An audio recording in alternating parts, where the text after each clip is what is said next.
یہ دنیا کی طرف جا رہے ہیں اور ساری اسی کی طرف محنت کر رہے ہیں. فلا نقیم لهم یوم القیامت وزنا، قیامت کا دن ہوگا ان کی ساری تگ و دو کا کوئی وزن نہیں ہوگا. ایک جنوں ہے کہ باشعور بھی ہے، ایک جنوں ہے کہ باشعور نہیں. علامہ اقبال رحمہ اللہ بیان کرتے ہیں کہ جنون ایسا ہونا چاہیے جس کا شعور بھی قائم رہے. السلام علیکم ورحمۃ اللہ وبرکاتہ. الحمدللہ رب العالمین والصلاة والسلام علی اشرف الانبیاء والمرسلین، اما بعد. فاعوذ باللہ السمیع العلیم من الشیطان الرجیم، بسم اللہ الرحمن الرحیم. الا انہم هم المفسدون ولکن لا یشعرون. صدق اللہ العظیم.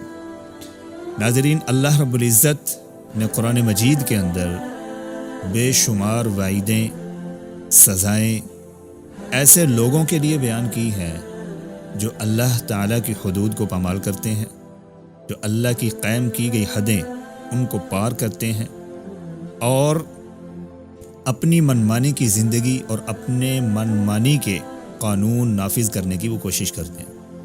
بے شمار سزائیں ہیں، وعیدیں ہیں.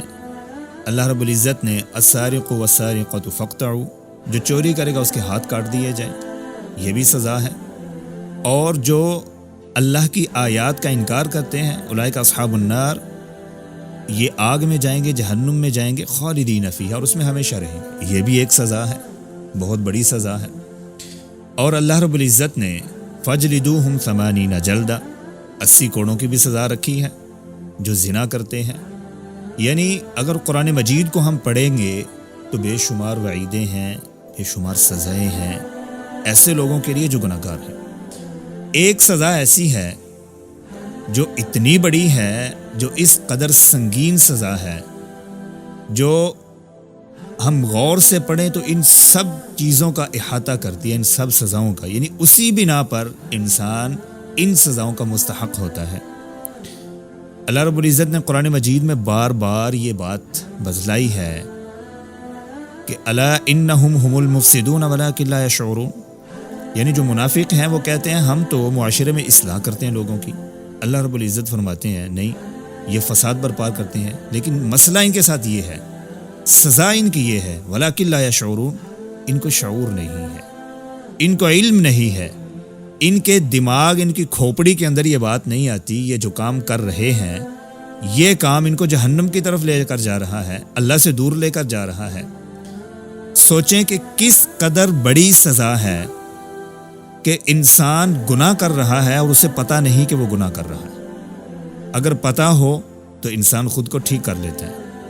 اگر نہ پتہ ہو اور وہ یہ سمجھ رہا ہو کہ میں تو اچھے راستے پہ جا رہا ہوں، میں بہترین کام کر رہا ہوں، نیکی کا کام ہے، تو وہ اس کو ٹھیک نہیں کر سکتا. اس سے بڑی سزا اور کیا ہو سکتی ہے؟ ایک بندے نے جانا لاہور ہے اور وہ اسلام آباد کی گاڑی پر بیٹھ جائے اور اسے پتہ بھی نہ ہو کہ میں کس گاڑی پہ بیٹھا ہوں. اسلام آباد پہنچے اور اسے پتہ چلے کہ میں نے لاہور جانا تھا، میں کہاں پہنچ گیا ہوں. کس قدر بڑی سزا ہے. انسان جنت کے راستے پہ جا رہا ہے، لیکن قیامت کا دن ہو، نامہ اعمال کو کھولا جائے اور سزا جہنم کی سنا دی جائے، تو میرے بھائیو، کیا ہم نے سوچنا نہیں کہ ہم نے کس راستے کو کس شعور کے ساتھ اختیار کرنا ہے؟ وَأَتَاهُمُ الْعَذَابُ مِنْ حَيْثُ لَا يَشْعُرُونَ. اللہ رب العزت بیان کرتے ہیں کہ ان کے پاس عذاب آئے گا وہاں سے جہاں سے وہ گمان بھی نہیں کر سکتے، ان کو شعور بھی نہیں ہوگا، احساس تک نہیں ہوگا.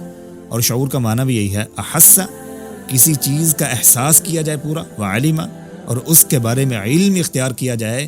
جو بھی قدم مومن اٹھا رہا ہے اس کو علم ہونا چاہیے کہ اس کا انجام اس کے لیے کیا ہو سکتا ہے. اسے شعور کہتے ہیں. عمر فاروق رضی اللہ عنہ ایمان لے آئے، مسلمان ہو گئے. اور مکہ کے اندر ایک شخص ایسا تھا جس کے پیٹ کے اندر بات نہیں رہتی تھی. جو بات آئی اس کے پیٹ نے گڑ گڑ کیا، اس نے فوراً اس کو بتا دیا. مشہور تھا، معروف تھا مکہ کے اندر. جمیل بن معمر اس کا نام تھا. عمر فاروق رضی اللہ عنہ مسلمان ہوئے تو سب سے پہلے جا کر اسے پکڑا، اسے بتایا کہ میں مسلمان ہو گیا ہوں. اس نے فوراً چیخا، چلا کر لوگوں کو بتایا کہ عمر رضی اللہ عنہ وہ بے دین ہو گیا. حضرت عمر رضی اللہ عنہ نے فرمایا کہ نہیں، میں مسلمان ہوا ہوں، بے دین نہیں ہوا، اب تو اصل دین پہ آیا ہوں. لوگ جمع ہوئے، لوگ اکٹھے ہوئے، عمر فاروق رضی اللہ عنہ تنہا ہے، لوگوں نے مارنا شروع کیا، عمر فاروق رضی اللہ عنہ انہوں نے بھی مارنا شروع کیا، یہاں تک کہ تھک کے بیٹھ گئے، اکیلے تھے، لوگوں کا ہجوم تھا، سر پر سوار تھے۔ عمر فاروق رضی اللہ عنہ وہاں پر ایک شعور کا جملہ فرمایا تھا، کہنے لگے کر لو جو کرنا ہے، جب ہم 300 ہو گئے تو یاد رکھنا تم کو ہم مکہ میں نہیں رہنے دیں گے۔ جب ہم 300 ہو گئے، یہ تب آپ نے جملہ فرمایا تھا جب 6 نبوی تھی اور پھر جنگ بدر ہوئی جو ہجرت کے بعد ہوئی، اور 313 تھے، 1000 کو انہوں نے بگایا تھا۔ کتنا بڑا شعور کا جملہ ہے، یعنی جب انسان خود کو پہچان لے کہ میں اس لیول پر پہنچ گیا تو میں کہاں جاؤں گا، یہ پروگرس میں اختیار کروں گا تو میں کہاں جاؤں گا، اس کو شعور کہتے ہیں۔ جب بھی مومن قدم اٹھائے، اگر اس کی انجام کا اسے علم نہیں ہے تو وہ لاشعوری کی زندگی گزار رہا ہے، اس کا انجام اچھا نہیں ہوگا۔ میں نے سبیل لگائی، میں نے سوچا کہ میں لوگوں کو پانی پلاؤں گا، مجھے اجر ملے گا۔ کیوں؟ امام حسین رضی اللہ عنہ جو میری اور آپ سب کی جان ہے، ہم سب کو پیارے ہیں، وہ 3 دن پیاسے رہے تھے، میں سبیل لگاؤں گا۔ کیسی کم عقلی ہے کہ وہ پیاسے رہے اور میں پانی پلاؤں، میں لوگوں کو اس قدر پانی پلاؤں کہ کوئی پیاسا نہ رہے، حالانکہ وہ پیاسے رہے تھے۔ محبت تو یہ ہے، وہ 3 دن پیاسے رہے، میں 6 دن پیاسا رہوں، محبت تو اس کو کہتے ہیں۔ میں نے سبیل لگائی کہ مجھے اجر ملے گا۔ رسول اللہ صلی اللہ علیہ وسلم عن جابر بن سمرہ رضی اللہ عنہ بیان کرتے ہیں کہ آپ صلی اللہ علیہ وسلم حکم دیتے تھے کہ 10 محرم کا روزہ رکھیں، یأمر بصیام یوم عاشوراء، آپ روزے کا حکم دیتے ہیں، میں سبیل لگاتا ہوں، اور گمان میں، کھوپڑی میں یہ بات ہے کہ میں بہترین کام کر رہا ہوں، یہ نہیں پتا کہ حدیث کے مخالف کام جا رہا ہے۔ شعور ہوا یا نہ ہوا، راستہ جنت کا ہوا یا جہنم کا ہوا، یہ کس نے سوچنا ہے؟ میں نے اور آپ سوچنا ہے۔ کب سوچنا ہے؟ قدم کو اٹھانے سے پہلے۔ اتنے پڑھے لکھے لوگوں کو میں نے دیکھا اس محرم کے اوپر، وہ سبیل لگا کر بیٹھے ہیں اور ان کو پتہ نہیں کہ جس نبی سے محبت کا دعویٰ کرتے ہیں وہ تو روزہ رکھتا ہے صلی اللہ علیہ وسلم، اور اس کا علم بھی نہیں ہے، واقعتاً بھی لوگوں کو علم نہیں تھا۔ شعور کسے کہتے ہیں؟ قدم اٹھانے سے پہلے انجام کا انسان کو احساس ہو جائے کہ اس کا یہ انجام ہوگا۔ من حیث لا یشعرون ان تحبط اعمالکم وانتم لا تشعرون، سارے کے سارے اعمال برباد ہو جائیں گے۔ کب؟